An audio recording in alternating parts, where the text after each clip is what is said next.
Salam sehat, jumpa kembali dalam layanan Misbah Kehidupan. Sering kita mendengar keluhan orang, aduh, saya sangat stres. Oleh karena itu, pohon pola hidup orang beriman Misbah Kehidupan hari ini adalah cara mengatasi stres.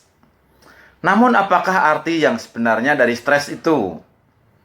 Apakah itu berarti seseorang merasa kewalahan selama sehari atau 2 hari karena ia terlalu banyak yang dikerjakan dalam waktu yang sangat singkat? Apakah itu berarti bahwa orang itu sedang merasa panik sementara ia sedang menghadapi batas waktu yang mendesak?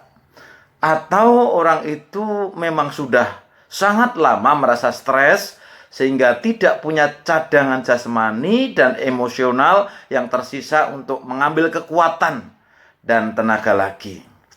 Stres adalah tekanan-tekanan dalam kehidupan dan bagaimana orang merasakannya, mempercayainya, menanggapinya, dan menanggulanginya. Perlu kita ketahui, apapun bentuk stresnya, itu menghasilkan reaksi jasmania yang direkam dengan sangat baik oleh tubuh ini. Definisi stres yang sebenarnya dalam kamus Webster, ini kamusnya seperti ini. Definisi stres dalam kamus Webster itu adalah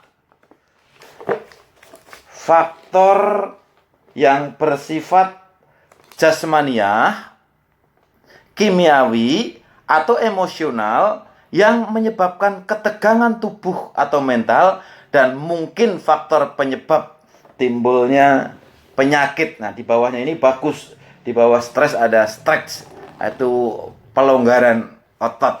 Nah, reaksi tubuh terhadap stres itu melibatkan lebih dari 1.400 reaksi jasmania dan kimiawi yang sudah dikenal, yang melibatkan lebih dari 30 hormon dan pemancar getaran syaraf berbeda. Jadi, pelepasan hormon-hormon stres yang berlebihan itu akan merusak sel-sel, jaringan-jaringan, dan organ tubuh. Bagi sebagian besar orang, pergumulan-pergumulan karena stres sehari-hari adalah yang paling merusak tubuh. Stres yang disimpan di dalam tubuh itu menciptakan tetesan-tetesan hormon stres ke dalam jantung, tubuh, maupun otak.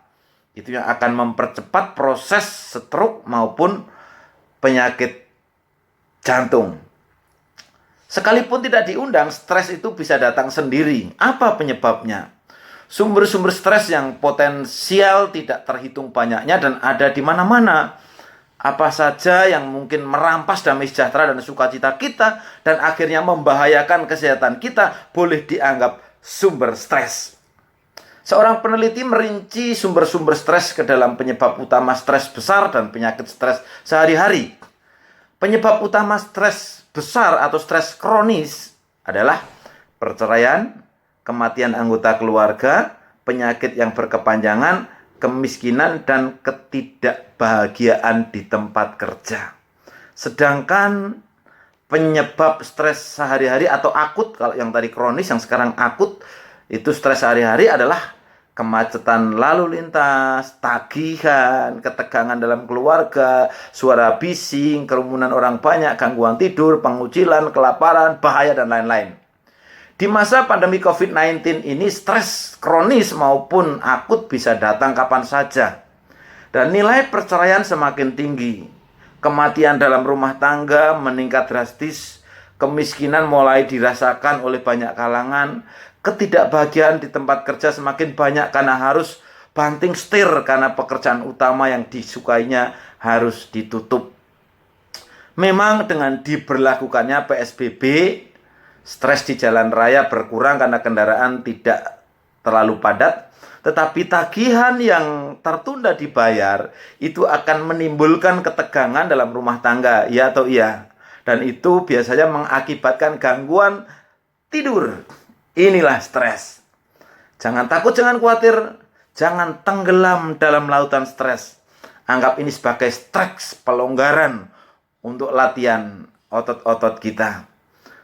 Kita perlu tahu bahwa kita masing-masing itu mempunyai kemampuan luar biasa untuk mengendalikan faktor-faktor krisis yang berhubungan dengan stres. Kita dapat mengendalikan pikiran-pikiran kita.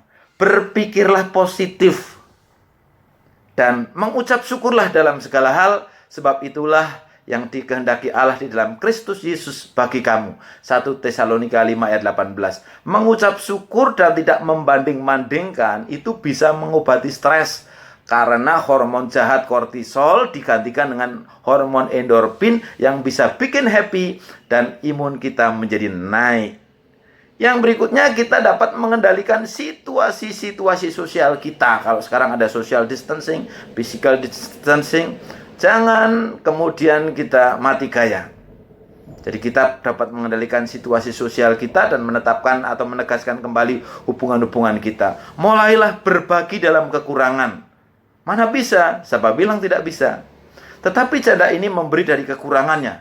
Bahkan ia memberi seluruh nafkahnya, sekalipun secara nominal tidak lebih banyak dari orang-orang kaya yang mereka bawa. Lukas 21 ayat 4. Nah, atas tindakan peduli ini pada ayat 3, Yesus berkata, sesungguhnya janda miskin ini memberi lebih banyak daripada semua orang itu yang memberi dari kelebihannya. Mulailah berbagi dari kekurangan kita, baik waktu, doa, daya, maupun dana. Tidak ada yang lebih happy dari hidup kita diperkenan oleh Tuhan. Bersenyumlah lebar dan saudara sedang mulai terbebas dari stres. Tuhan Yesus memberkati.